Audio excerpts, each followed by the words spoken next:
Hello, I'm Craig Constantine. Welcome. This is the Podcaster Community Show, short conversations that are not just about podcasting because I like to take the scenic route, as I've said many times now. My guest today is Howard M. Welcome, Howard. How are you this morning? Thanks, Craig. It's good to see you. It's good to hear from you again. I'm doing okay this morning.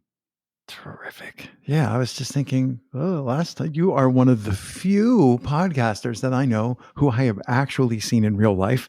You went to, I guess it wasn't a lot of trouble, but you went to the trouble of driving from where you live to where I live on a beautiful day when I guess it was a nice day for a ride.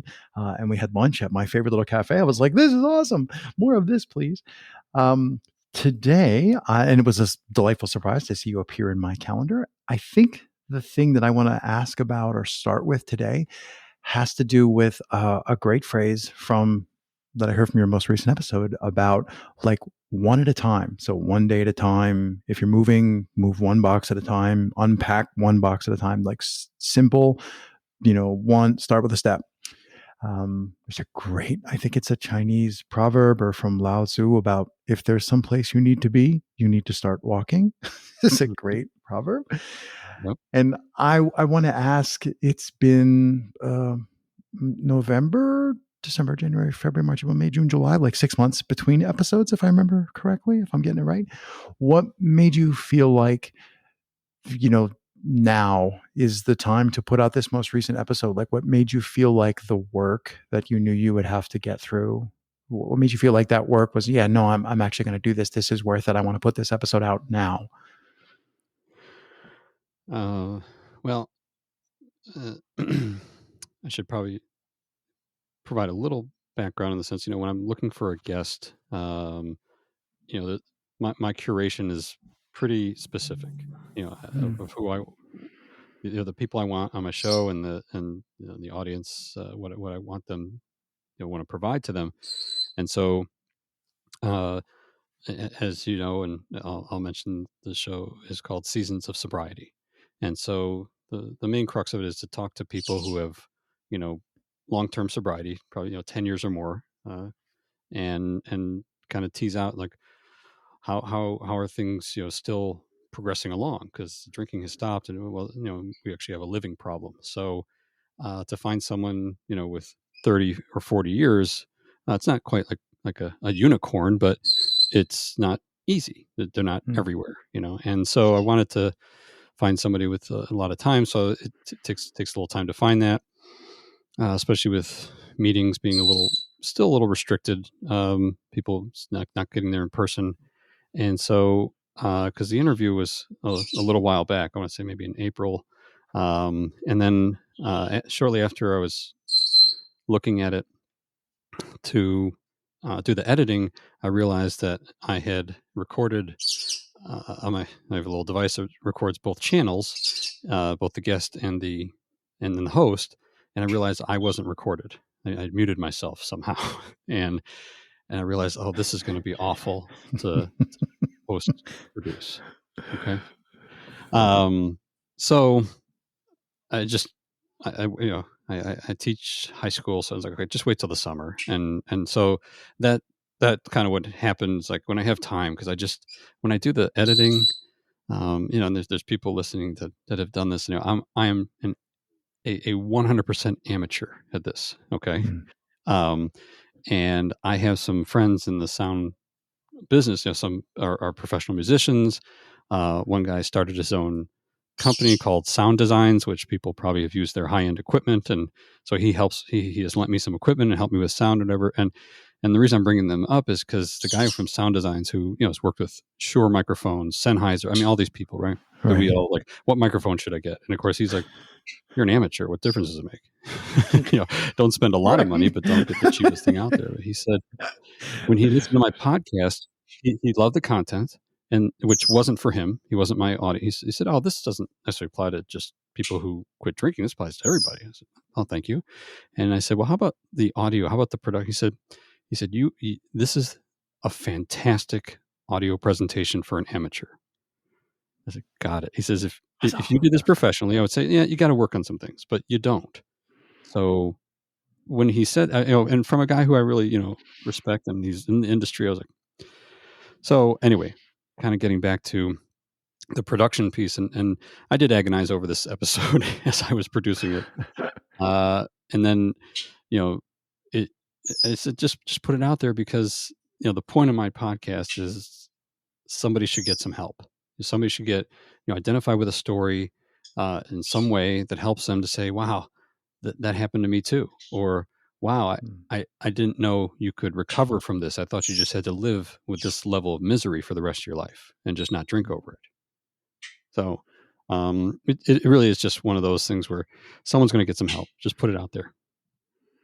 I think your presentation, or the way that you think about and express who your podcast is for, I want to say that's like beautiful. I don't want to say that's rare, because there are people, myself excluded, there are people who have really clear ideas of who their show is for and what they're trying to accomplish. Mm-hmm. And I, from conversations that I've had with you and from what I hear in your episodes, that is like, I know it's not literally nailed to your wall because I can see the wall, but it feels like you have it like nailed to the wall, or it's tattooed on the inside of your eyelids, that you have this clear guide to what you're doing. And that seems like a really intelligent thing to do. What I'm wondering is if there's, do you remember not having that, or was that you had that idea of like, oh, I need to create, this audio thing for these people, and that led you to start podcasting? Or did you get interested in podcasting and then somebody or somehow got, like, which of those is first, the guide star or the urge to make the thing? Um, so the reason I started this is, well, so in 2019, I reached a goal of 30 years of continuous sobriety, right? And as Congratulations. thank you, and if you would talk to people in recovery as they get a number of years, we all have this idea, is like, I should write a book about it. I should, Mm, because and yeah, if I had $1 for every person in recovery said, oh, we should write a book, we should, that somebody's doing that though, right? So somebody's, now, not that I couldn't have written a book, but mm, as I was thinking, I was like, maybe, for 30 years, I think I'm due for something, to put something out there. And then because of following the blog, Seth Godin's blog, one of the things, the podcasters workshop or something like that, or fellowship. Yes, actually, it's important that we use the word fellowship, not workshop, for me. I Um, do agree. I like the old name. Sorry, don't mean to interrupt. all right, I got a story about that we should tease back to, but so uh, as as that came up, I said, you know what, I could just do a podcast, but I have no idea what I'm doing. I mean, I looked at it a couple of years ago on Apple, and like, oh, this looks complicated. So I was like, well, let me take the class, and in the class, while it did teach us about recording and stuff like that, it went right to this. Okay, now who's your podcast for? And the exercise of doing that, I was like, all right, so if I were to write a book, who would it be for, right? So why Mm, would the podcast be different? Um, and for some reason, the interview format was more attractive than the on mic format, which still is. I mean, I've teetered with that 1,000 times. So anyway, that's I another. agree. Host on mic Um, is difficult. yeah, because every day I got thoughts, and some of them should not be out loud, and some of them, people would really get a benefit from, right? So then uh, when we, because part of our exercises were writing about, because it was like a daily thing, right? Do you remember that? It was like we were Hmm. on top of each other every day, like, so what's your podcast about? Who's it for? What's it for? And so then that's when I decided, I wanted to interview people with long-term sobriety like myself, who, it is more than about quitting drinking. While quitting drinking is a fantastic foundation, obviously, if that were all, then everyone would get better after that. And since that's not all, maybe some people who are struggling or feel stuck after 10, 20 years, you know, like they've quit the drinking, but they're still terse with their boss, or they're still obnoxious to their wife, or they're still, mean to their kid. Like, but they're not drinking, so they're a winner. And it's like, well, I think you've maybe gone through one finish line, but there might be another one a little a little, Mm. with a little more progress to have you feel a little bit better about how you're living and what kind of person you are.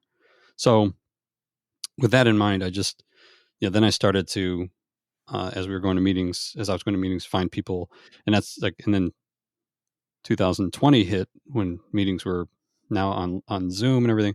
So that's why in 2019, that first year, I was, at a nice clip, a nice pace and everything. And then it just started to fall off. But I still wanted to keep it that format, because uh, I don't think there's a lot. I don't think my podcast is unique, but I don't think there's enough of them flooded, you know, in Mm. the Yeah, listening space for underserved people to say, space, "Oh, right? another long-term sobriety podcast." So so I thought I could kind of, get away with still some uniqueness, right? I mean, if you go online, like, oh, another podcast about business and investing, you know, We have it, a few of those. right? I'm wondering, I'm always torn. I have 7,000 questions I want to ask, and the clock's ticking. I'm wondering if you discovered after you started that maybe you're actually working through another layer. So, as you were describing, people going through recovery, maybe there are these different finish lines, and maybe there are these different layers to the work that they need to do to change and grow. And I'm wondering, has there been like this 2019 is what, 3 years? I'm Hmm. wondering if there's been anything that you've discovered that podcasting may have actually helped you work through another layer or work through another issue that you now Oh can yeah, see when you look back. oh yeah. So, um, one is that if you try to have the perfect podcast, you'll go perfectly insane. I feel like we're commiserating, which we are, but that's great. Yes. Um, the other, so I'll tell you a little story to about along the line of perfectionism. So Sure. I Sure. saw Sure. Penn and Teller in the '80s when they first came out. They were doing college, small college venues, and I Mm. saw one of them, and I got their program, and of course I was way into them, and I've done my own little magic crap and everything. So I'm paging through their program, and at the end it says, there are four mistakes in this program. I'm like, oh, really? Huh? So I start going to whatever, and I'm like, boy, everything, nothing looks like. So at this point in time, they were accessible. So after the show, they would come out and talk to people. They were just having Hmm. coffee. It wasn't, they weren't who they are now. Anyway, so I went up to uh, uh, Teller, no, Penn, sorry, yeah, tall guy, and I said, I noticed in the program you said there's four mistakes in the program, but I couldn't find it. He says, yeah, we just put that in there so if people find stuff, they feel better about themselves. And I was like, and again, that's magic. You know what I'm saying? If you've ever done magic, you've made a mistake and you know it, but the audience doesn't because they've Mm. never seen the trick before. So they don't know how it's supposed to go. So they don't know how it's supposed to go wrong. Same Mm. idea with the podcast. Since most people haven't heard me do a podcast before, or they don't know that there's like, they're not here watching me do it and mix it up and do it. So there is some value in putting something out with a mistake, with a flaw, Mm. right? Even as we were in the podcast fellowship, I was listening to one of a Kimbo podcast early on, and there was a mistake in there, like the production, and it was clear. It was not. It was like there was supposed to be a break or something, and just wasn't in there, and everything.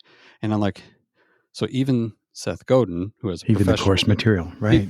he, he publishes it, and like he's not going to take it down and redo it. No, it's the content is fine, right? Mm. If there's a mistake, okay, Right. So I guess that's one of the other things I've learned about myself is, uh, you know, there's going to be a mistake. So um, when it shows up, oh, okay, I guess that's the mistake, right? So that's the perfectionism. The other piece is, um, I have no uh, ambitions of making a dime at doing this. Okay. I pay for the website myself. I pay for the hosting myself. I pay for everything myself. I do my own thing, whatever. So I look at it as, you know, as a charitable contribution to the podcast community. Like, To this the is, world. whatever, it's $50 a month, whatever. Okay. And I don't, just because I used to, should I put ads? Should I put in? Well, but it's not to make money, right? So, Right. uh, then you just keep putting out there. And it's funny, at the end of my show, I now say, I used to try to ask for donations, and I said, no, I'm not doing that anymore. I decided, if this is added value, give a little extra to your home group, which is like a group you go to regularly in AA, or perhaps another charity close to your heart. Because I'd rather you don't pay me, pay somebody who could really use it. Right. And as a result of that, now my podcast, for whatever reason, reached like top 10 something somewhere, whatever, according to some algorithm. So I started to get a lot of people asking me to be on my show, asking me to be a sponsor, whatever. And Ugh. and I was like, well, when you don't take any sponsorship, you can you can do your show however you want to do it, right? Mhm. You don't ever have to like do what they want you to do. And then with the guests, because um, I wasn't focused on having the best guests that I could or the most popular guests. Like, I never looked at the likes. I never looked at the good. One day I open up Simplecast. I'm like, I have 12,000 downloads. Well, how did that happen? Like, I don't use Facebook. I don't use anything. And I got 12,000 downloads. Now I got 15,000 downloads. I still don't do it, with 24 episodes. So for Hmm. anybody in the community who's listening to this, it's like, so I've done no social media whatsoever, just word of mouth. And that's what I got. Amen. Anyway, so and then when people wanted to be a guest, usually it was like their publicist asking me, and you could tell by the way they're asking what. And so I would, I Yes. would be open to it, but I would say, can I, just have the guest contact me? Oh, it's better if you go through me. No, it's Yeah. not. Never, No, it's oh, not. maybe this isn't for them. It's better for You know, you, right? It's not better for yeah, me and my because show. you get paid. I don't look. I don't know their motives or I don't know their intentions, but it's like, well, but this is a personal podcast. This is not really to promote Mm. anybody's stuff. I have, um, and then when I do finally get to the person, I have questions that I ask them to see if they've ever listened to the podcast. It's like, so you want to be, because they often Mm. want to be on something. It's like, well, this isn't for you. Like, you got 2 years in recovery. Like, this isn't. I'm sure you know some Yeah, it's stuff, but not this your. isn't who my Yes. audience is looking to hear from. I can hear from somebody who has 2 years of any day of the week. Right. So Oh, yeah, so many things. You said like 7 things, and I was like, "Oh, yes." There's a lot I could say about Penn and Teller, but I think you make a great point about just because it doesn't feel like I'm still doing magic, that I might actually be very important that I do the thing that I know everybody else thinks looks like magic, and I should just be yes. comfortable with there's no magic in it for me in the sense that there's magic in it for the audience. That's just one thread I want to pull out of what you said. Another thread I want to pull on in our fading moments. You mentioned fellowship. You and I have a little bee in our bonnet about the name change, apparently. Yes. And you said you wanted to say some more about fellowship, and I think that's a topic that's very apropos of what your show is about. So, what was your train of thought there? So the following fall at school, I volunteer. Well, I noticed there's some retention issues at school. Okay, keeping the teachers, and I don't. I thought the onboarding process could always use a little bit of work. Okay, because we have HR, we have administrative. Like, nobody really was doing it as a thing. So I said, look, I'd like to help onboard people. They're like, you would? Okay. Hmm. I said, oh, it was like that easy. And so um, I call it the onboarding fellowship. As it's just like, oh, the onboarding fellowship is going to meet on Thursday. Just because it's like we're all here together, um, and we're all new at something, right? Hmm. So you know everyone was new to the school. They weren't necessarily new to teaching, but Right. let's understand that we're all here to help each other be a little bit more familiar, together. And so, because they kept calling it, the mentoring program, I said it's not a mentoring program; it's an onboarding fellowship. And I would just say it like that, and they're like, "Oh, okay." And Hmm. they never, it hasn't caught on. They still don't call it that, but I continue to call it that. So yeah, that's because as we've discovered, through this conversation and what we talked about prior to you hitting the record button, is when a guy like me with all the, we call it the itty bitty shitty committee in your head, right? When I feel like I'm alone and nobody understands me, that's like the worst moment I could have, So when we have something like this to tell each other, I'm exactly like you, I have that too, or I have that too, and this is how I got through it, or and Yes. when you have that Yep. fellowship amongst, whether it's, sadness or freedom or whatever it is, it's like there's nothing, I think, more spiritual than having a connection with another person, much less a group of people, right? Yeah. To have even more connection. So that's why that idea is very important, in both my work on the podcast, my work at my job, everywhere. That I people might disagree, but I don't think. Well, for me, spirituality cannot happen by myself. I need a connection. Terrific. I hate that I have to say anything after that. Yes, please, more of that. Awesome. Well, Howard, as much as I hate to say it, our time has gone. So I will just say thank you so much for randomly popping into my calendar. That was awesome. I've been hounding you for like 3 years or something. Thank you for popping into my calendar and saying, hey, let's do a podcast. That was terrific and my distinct pleasure. Thank you. Yep. Mine too.